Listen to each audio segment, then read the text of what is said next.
నారీ నారీ నడుమ మురారి అంటూ కొందరు, మాధురి వాణి మధ్యలో శ్రీనివాస్ అంటూ మరికొందరు, ఇలా రకరకాలుగా ట్రోల్స్ చర్చ. కానీ చర్చించేది మాత్రం వైసీపీ ఎమ్మెల్సీ దువ్వాడ శ్రీనివాస్ గురించి. కారణం గుట్టుగా ఉండాల్సిన ఆయన ఇంటి విషయం ఇప్పుడు రచ్చకెక్కడం. 4 గోడల మధ్య జరగాల్సిన పంచాయతీ 4 రోడ్ల కూడలిలో జరుగుతుండడం.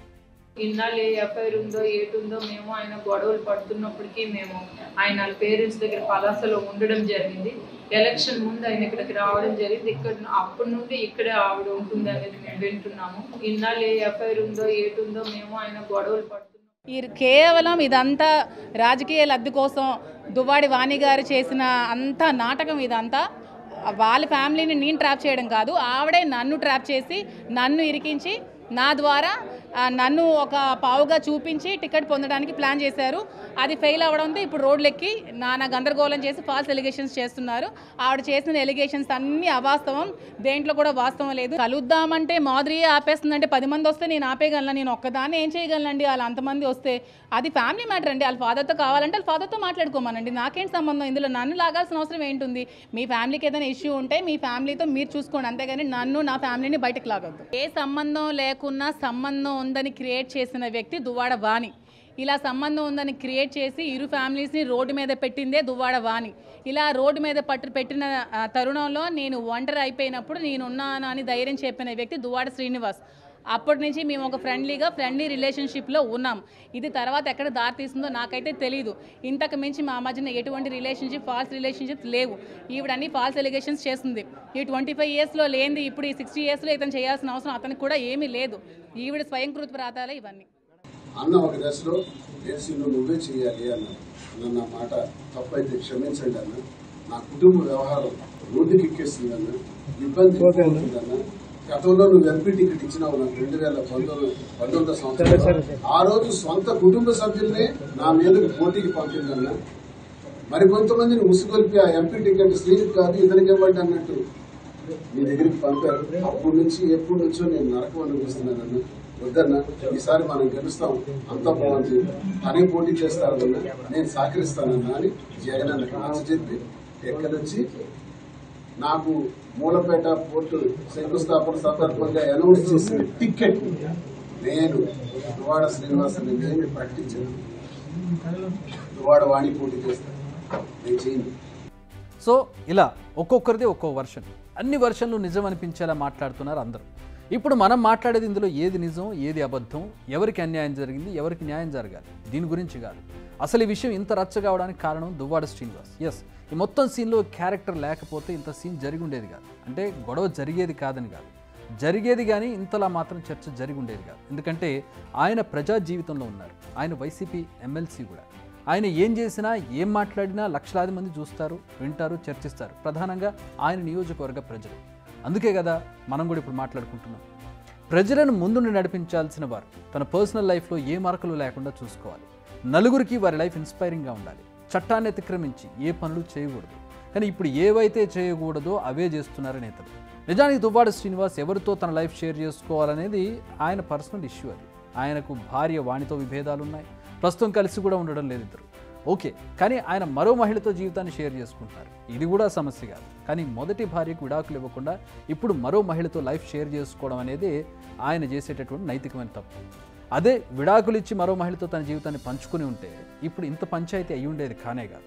కానీ ఆయన హద్దు మీరారు, ఇప్పుడు చిక్కుల్లో పడ్డారు. ఒకప్పుడు ఇదే దువ్వాడ శ్రీనివాస్ పవన్ కళ్యాణ్ విషయంలో చాలా మాట్లాడారు. ఆయన పర్సనల్ విషయాలపై నోరు పారేసుకున్నారు. ఒక్కసారి కాదు, పదే జరిగింది. ఇదే సీన్ రిపీట్ అయింది. ప్రస్తుతం అదే పరిస్థితి ఆయనకు కూడా ఉత్పన్నమైంది.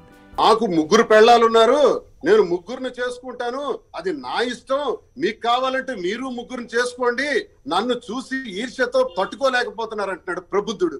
అవునండి, 3ని నువ్వు చేసుకుంటే ఒక్కొక్క మగాడు కొన్ని వేల మందిని చేసుకోగలడు. కానీ పద్ధతి, సంస్కారం, హిందూ మతం, తెలుగు వాడిగా ఏకపత్ని వ్రతం మన మతం. ఏకపత్ని వ్రతం, ఒకే స్త్రీని పెళ్లాడి ఒకే స్త్రీతో జీవితం పూర్తి చేయడం అన్నది మన తాలూకా సాంప్రదాయం. ఆ సాంప్రదాయానికి తూట్లు పొడిచినటువంటి నీచుడు పవన్ కళ్యాణ్ చెప్తున్నాడు, నేను 3ని చేసుకున్నాను, మీరు చేసుకోండి. నేను తుపాకీ పట్టుకొని వెళ్ళాడు ఒకనాడు పవన్ కళ్యాణ్, ఒక ఆఫీస్ కు తుపాకీ పట్టుకొని వెళ్ళాడు. అందుకే అతడి తాలూకా అభిమానుల పేరు చెప్పుకొని సైకోగాళ్ళ లాగా మారారు అందరూ. ఈ రోజు 3ని పెళ్లి చేసుకోండి అని శాసిస్తాడా? ఇతనికి నాయకత్వ లక్షణాలు ఉన్నాయా?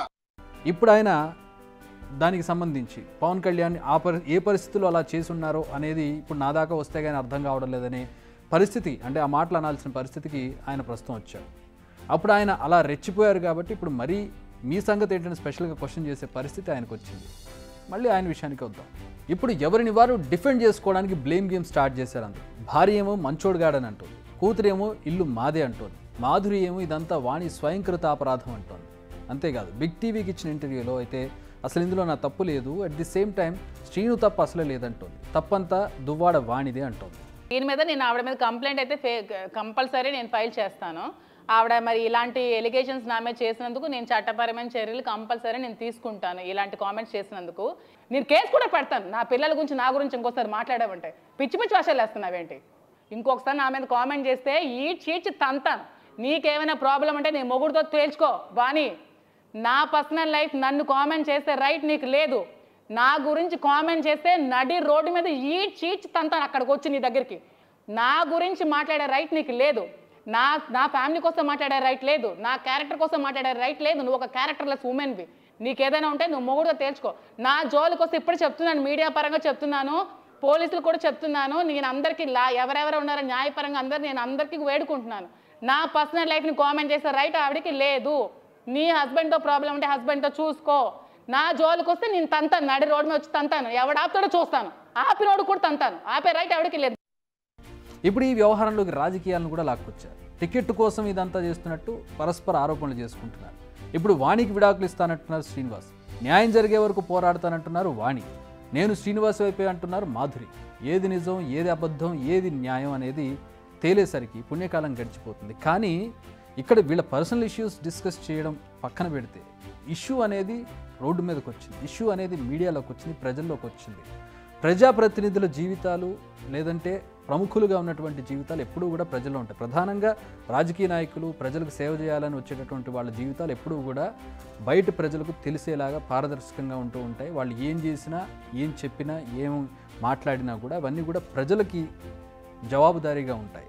కాబట్టి వాళ్ళ జీవితాలు ఇంతకుముందు మనం చెప్పుకున్నట్టుగా ఏమాత్రం అనైతికంగా లేకుండా చూసుకోవాల్సిన బాధ్యత అనేది ఖచ్చితంగా వాళ్ళ మీద ఉంటుంది. కానీ ప్రస్తుతం శ్రీనివాస్ పరిస్థితి అలా లేదు. సో ఇది త్వరలో తేలుతుందా, సమయం ఎలాంటి సొల్యూషన్ ఇస్తుందనేది వేచి చూడాలి. బిగ్ టీవీ అవుట్లుక్ కథనాలు నచ్చితే వెంటనే బిగ్ టీవీ ఛానల్ ను సబ్స్క్రైబ్ చేయండి.